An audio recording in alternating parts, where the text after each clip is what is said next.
business morning. Petroleum market and stocks have had a rather rough year. Look at the year-to-date return of many of them. They're all in the negative, and we're looking at some not too impressive earnings also. Well, that's what we're focusing on today. We're continuing with our series on the earnings of stocks listed on the Nigerian Stock Exchange. Yesterday, we looked at the banks. Today, we're looking at the petroleum market and stocks. And here to do that with me is Rotimi Fakeyejo. He's a stockbroker and CEO of Enterprise Stockbrokers. Thank you so much, Rotimi, for being here. Mr. Good morning. Well, now, just before we came on, I was asking you if there was ever a time when the petroleum market and sector, the oil and gas sector of the market was actually much bigger than it is right now in terms of market share. We know that right now it has a market capitalization of 151.3 billion naira and just contributes about 2.1% to the entire market. Was there a time when it was much bigger, larger than this? Yes, in the 90s, the oil marketing sector, petroleum marketing sector, was the most capitalized sector. And in the advent of the recapitalization of the banks, then the banks took over.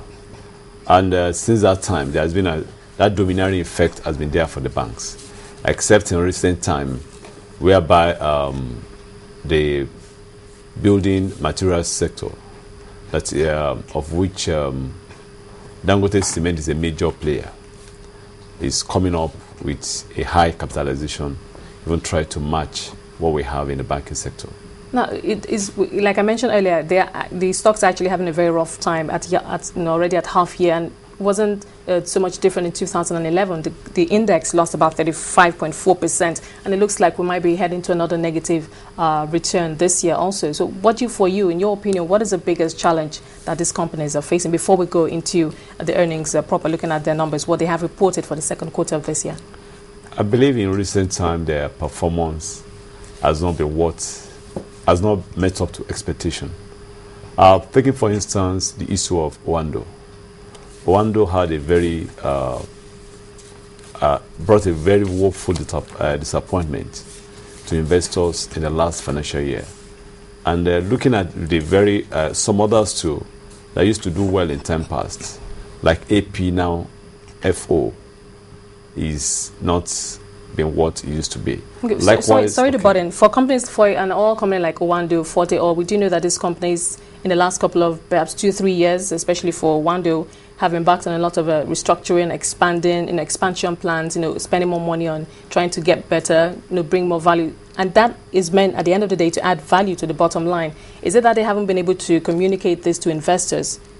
In the case of Owando, we've seen a very high measurable growth concerning Owando. And for FO, Fort Oil, is not the same thing. If you look at the turnover of Owando PLC, it's almost the combination of the turnover of the other stocks or other companies in the same sector. So for Owando, it has had a real growth over that period. But for Fort Oil is not the same. But this has not translated to good earnings for the investors.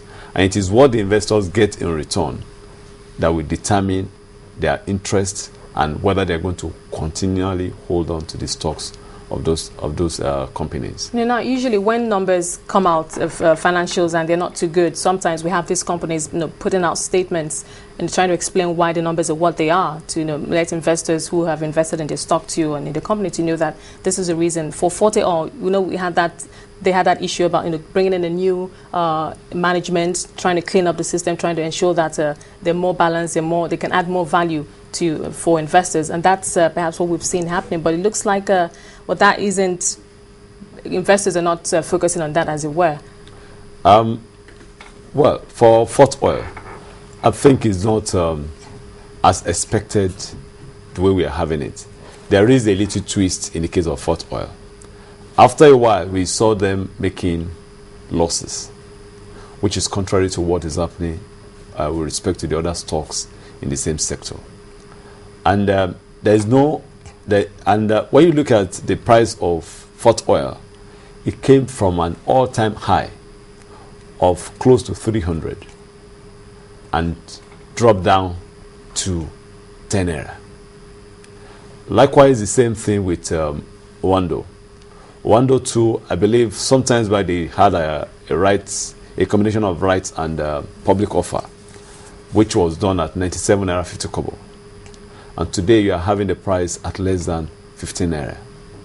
So apart from the crash in the capital market, I believe there has been some measure of high-handedness on the part of the management. And this has actually adversely affected the fortune of that stock. Okay, just one more on the Forte Oil, because I was actually reading up on the company profile and just looking at where all of this is coming from. They have a new management, and I had the chance to speak to one of the top management there, and he said that cleaning up the books, they had to make some provisionings, and they had to just declare the numbers as they are, not disclose or hide it as it were. Just disclose, okay, we're going to make this loss in the second quarter or in the first quarter. It's better for us to declare it now and just move on, and then tell investors that this is what the company is right now. This is what we've invested in the company. We've rebranded. We've done all of that, and going forward, we still have value and we will make more profit. For you as a stockbroker or investors, what do you think that shouldn't exactly be the focus? It should be the focus, but the takeover of Fort Oil, former AP, by the present management is not a recent occurrence. At least they've been there for close to maybe 6 years now, and that is more than enough time for them to have cleaned up the books and put it back in the blue. But what we are seeing now is quite a different ballgame.